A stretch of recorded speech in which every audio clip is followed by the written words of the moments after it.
Seul le Necronomicon a le pouvoir. Vous avez lu cet ouvrage? Non, bien sûr que non. Ce manuscrit a été perdu il y a des siècles. Non, c'est une erreur. Il n'a jamais été écrit. C'était pas dans le contrat que je rapporte 3 bouquins.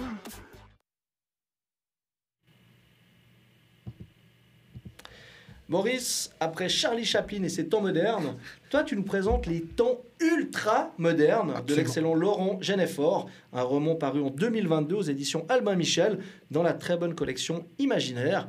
Parle-nous pour commencer de l'auteur. Oui, mon cher Qui a Laurent. d'ailleurs un excellent prénom. Absolument, justement, Laurent Genefort donc est un écrivain français qui est né en 1968 et c'est un petit peu à la manière d'un Jean-Marc Ligny ou d'un Pierre Bordage, un pilier de l'imaginaire français de ces 20 dernières années, ouais, quand même. Genefort, il a une très longue carrière, fait de plus de 50 romans et puis la série de science-fiction qui l'a fait connaître, c'est le cycle de Mal, une gigantesque fresque particulièrement poussée en termes de construction et de cohérence d'univers. C'est-à-dire, Genefort, il est vraiment connu pour ça, je vais y revenir ensuite, mais il est vraiment connu pour le world building, comme on dit pas en français. Moi j'ai une question, Boris, juste chaque semaine, enfin toutes les 2 semaines, tu nous ramènes des auteurs et je me rends compte qu'en France, il y a une vivacité, il y a un terreau de science-fiction qui est assez inépuisable et assez incroyable. Ça fait un petit peu plus de 20 ans, 25 ans, bientôt 30 maintenant que ça... Il y avait une période de creux vraiment dans les années... au début des années 90, fin des années 80, et puis là vraiment depuis le milieu des années 90, ça fait que monter. Mais sous l'impulsion de qui est-ce que tu pourrais... on va juste sortir un peu ton papier. Bordage par exemple, vraiment je pense que c'est un excellent exemple parce que c'est lui qui a accompagné ce renouveau de la science-fiction française, et puis maintenant voilà, il y a des auteurs immenses comme des Alain Damasio qui ont un public qui va bien au-delà de des lecteurs. La littérature de science-fiction française est lue au-delà de la France. Est-ce qu'elle a une visibilité en-delà de la langue francophone? Ça reste assez mal traduit malheureusement, mais quand même il y a des petites tentatives à l'extérieur, mais c'est vrai que pour l'instant ça reste quand même disons que c'est plutôt les Américains, les Anglo-Saxons de manière générale qui viennent en France plus que l'inverse. Mais quand même on peut être assez content de ça parce que c'est vrai que dans la science-fiction francophone de ces 30 dernières années il y a vraiment un renouveau qui est tout à fait réjouissant et Laurent Genefort en fait il représente assez bien je trouve ce renouveau depuis plus de 20 ans, donc c'est plus tout à fait un renouveau, c'est maintenant bien installé. Donc je reviens l'auteur donc Genefort, il est lauréat de très nombreux prix, parmi lesquels on peut notamment citer le Grand Prix de l'Imaginaire qu'il a gagné 4 fois. 4 fois, ça va aller. Pas mal. Ou le prix Rossini Aîné, donc c'est un cadre, le type il est vraiment installé. Et puis, dernier point, mais non des moindres, Genefort fait partie depuis 2020 de la Red Team. La Red Team, c'est un groupe exactement, ce groupe d'auteurs de science-fiction qui travaillent pour l'armée française afin d'envisager les menaces du futur. Et puis, notamment, Romain Lucaso, j'avais fait une petite chronique sur son roman Latium, il en fait partie aussi. Donc, Red Team, Grand Prix de l'Imaginaire, carrière depuis plus de 20 ans, c'est un boss. Peut-être pour toi, Gianni, pour que tu comprennes, Boris nous avait expliqué ça que je ne connaissais pas du tout, qui est assez fascinant. Cette Red Team, en fait, c'est la volonté du gouvernement français, militaire, d'avoir une espèce de cercle de personnes qui travaillent, des auteurs de science-fiction, à dessiner les peut-être probables contours de la science-fiction, enfin de ce qui pourrait nous arriver, justement, qui sortirait du cadre de la science-fiction et qui serait notre quotidien. Et je trouvais ça assez fascinant que tu nous apprennes ça. C'est assez dingue. L'occasion que tu en parles. De quoi ça parle, les temps ultra-modernes, Boris? Alors donc, première chose, les temps ultra-modernes, c'est le Shield français. Sans déconner, il y a quelque chose. T'as raison, Rick. Il y a quelque chose. Donc, les temps ultra-modernes, c'est une uchronie. Alors, qu'est-ce que c'est juste une uchronie? C'est un point de divergence dans l'histoire d'où on tire les conclusions qu'on peut en tirer. Par exemple, et si les nazis avaient gagné la guerre? Voilà, c'est ça, c'est un embranchement différent dans de notre l'histoire, timeline à nous. Et on essaie de voir où est-ce que ça nous mène. Le multivers. Il y a un peu de ça, il y a un peu de ça, ou je sais pas, si Christophe Colomb n'avait pas découvert les Amériques, ou si on avait écouté les scientifiques il y a 40 ans concernant le réchauffement, vraiment des trucs un petit peu fous, où on essaie de tirer des conclusions. Donc on est dans un univers d'Uchronie. Et pour cette Uchronie, là, on est au début des années 1920 en France. La technologie, elle est plus avancée que la nôtre, à la même époque, en raison de la découverte d'un métal absolument extraordinaire, la cavorite. Alors, qu'est-ce que c'est la cavorite? C'est un métal antigravitationnel. C'est-à-dire que ça permet, en fait, aux voitures de voler, ça permet de construire des bâtiments qui défient complètement la gravité, et ça permet même l'exploration spatiale dont la colonisation de Mars. Donc en gros, ça va remplacer les combustibles fossiles, comme peuvent être le charbon, le pétrole, et c'est pour ça que le virage technologique est différent. Absolument. Le virage est fait parce que ça remplace des combustibles qu'on va utiliser massivement au XXe siècle, mais aussi parce que ça permet de faire des choses que les combustibles ne permettent pas de faire, comme par exemple voler ou justement traverser l'espace. Et c'est un matériau qui vient de l'espace ? Non, c'est un matériau qu'on trouve sur Terre. D'accord, ok. C'est un matériau qu'on trouve sur Terre, c'est des mines en fait.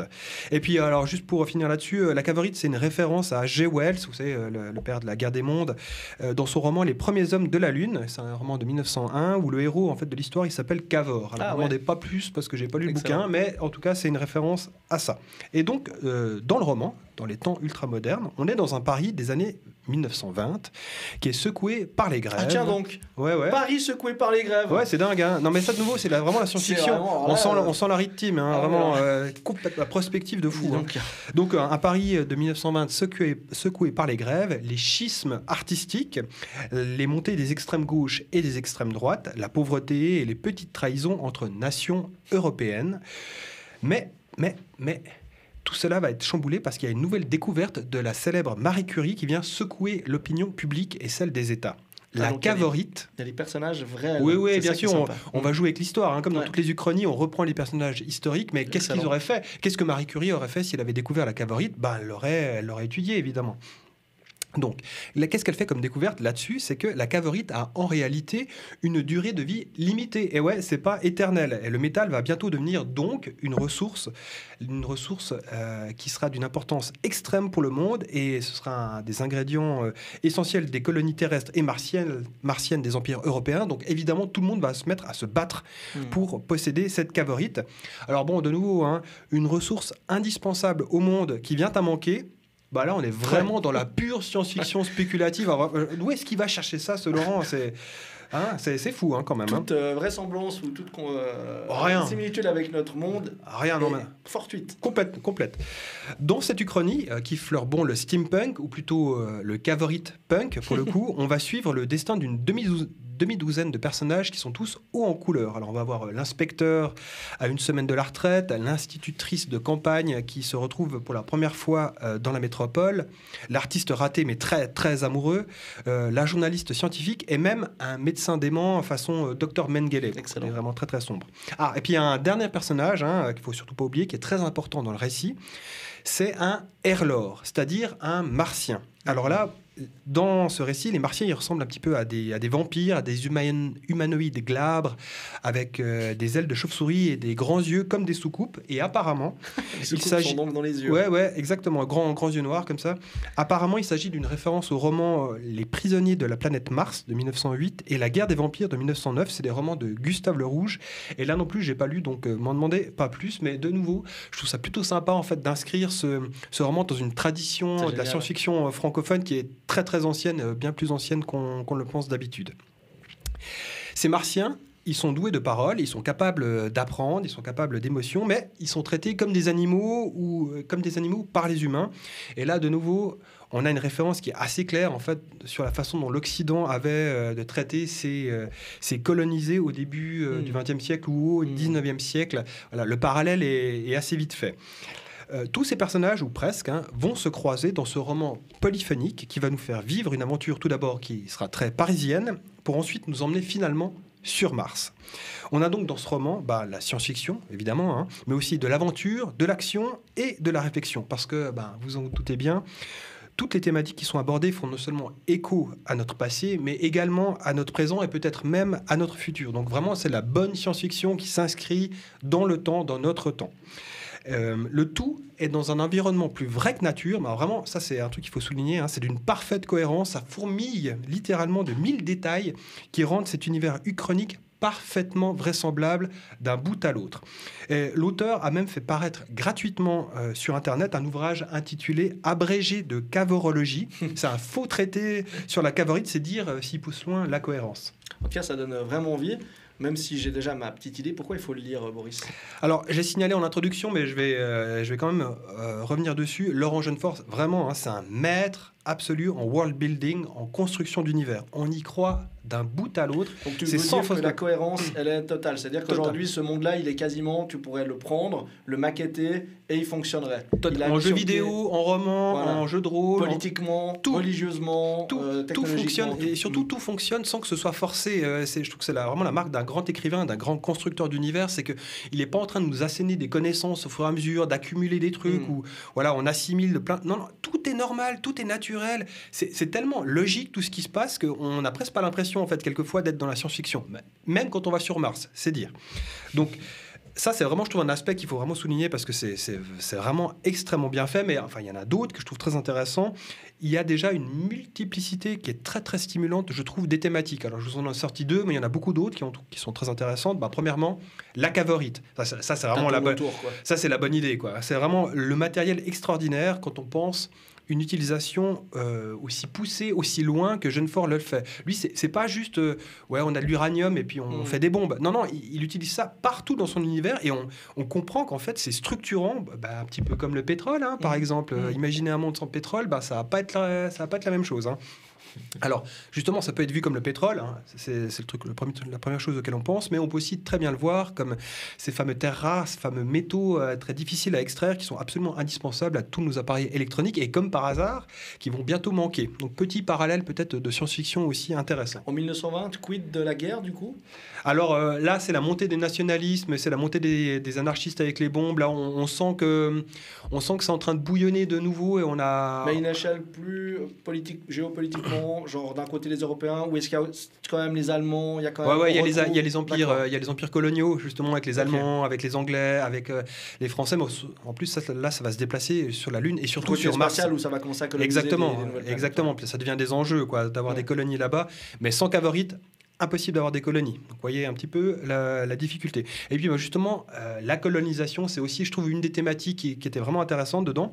Alors, premièrement, avec l'utilisation des Herlors comme étant le peuple de, entre guillemets, sauvages, colonisés. Souvenez-vous, des expositions universelles où on mettait les Noirs derrière les cages parce qu'ils mangeaient les Blancs. Enfin, ce genre de choses, là, on est complètement dedans. Et puis, de nouveau, c'est tellement bien fait que ça semble tellement naturel dans cet univers de se comporter comme ça que, on est 150 ans en arrière, et puis c'était comme ça, et c'est complètement vraisemblable.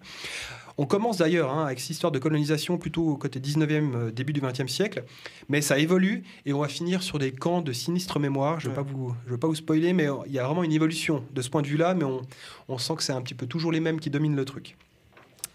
Et puis, ce qu'on doit encore dire, là j'arrête un peu avec ces thématiques, mais il y en a des tonnes et des tonnes partout. On peut parler de l'art à Paris au début du XXe siècle, on peut parler des anarchistes, on peut parler des mafieux, enfin vraiment, c'est un univers complet. Il y a de la bagarre d'ailleurs ? Ah, il y a carrément de la bagarre, Une jolie attaque de mafieux avec des policiers corrompus, avec de la bombe, avec des flingues, avec des attaques à la cavorite, à tout en même temps, des infiltrations d'ambassades. Okay. Non.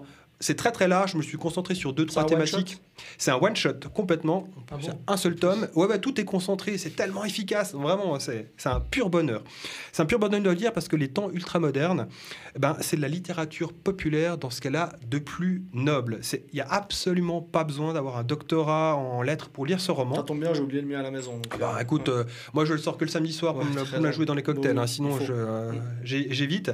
Non, là, les chapitres, ils sont courts. Le style, il est direct. Il est simple, mais surtout, il n'est pas simpliste. C'est vraiment très bien écrit, mais c'est sans utiliser des figures de style tarabiscoté ou un vocabulaire élitiste. Tarabiscoté, joli ce mot. Je souligne et je me...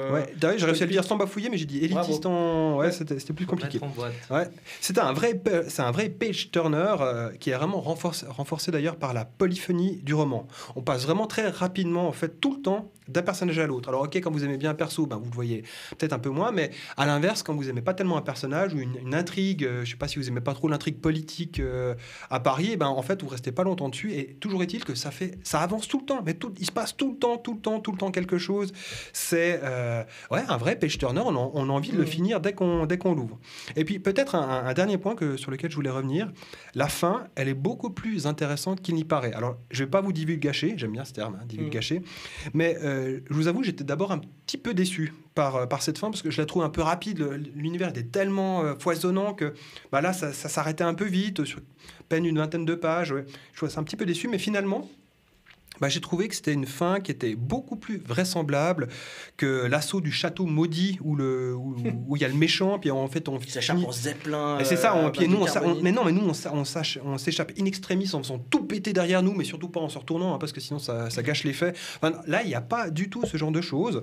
On est dans une fin qui est pas du tout héroïque, qui est pas du tout spectaculaire, mais finalement, en fait, qui est beaucoup plus vraisemblable pour cet univers qui, je le répète, est cohérent d'un bout à l'autre. Donc, en conclusion, ce qu'on peut dire, c'est que Les Temps ultramodernes de Laurent Jeunefort, c'est un roman qui a réussi l'exploit d'être à la fois hyper populaire dans sa forme et qualitativement au top niveau. Donc, si vous cherchez un roman pas prise de tête, mais qui ne soit pas un médiocre divertissement vite oublié, jetez-vous sur Les Temps ultramodernes, ou plutôt envolez-vous avec La Cavorite littéraire de Laurent Jeunefort. Excellent, merci Boris. Je vais Merci. demain de ce pas aller l'acheter. Magnifique. Ça me donne Je vous vraiment recommande. envie. Pourquoi est-ce que c'est pas adapté en série, ça, ou en film? Ça, ce serait très, très, très, très bien en série. C'est une Toujours série les mêmes française, questions, hein. si jamais, ouais. De se bouffer 1000 conneries C'est tout ça. le temps. Bref, on quitte le monde du livre, mais on va pas très loin.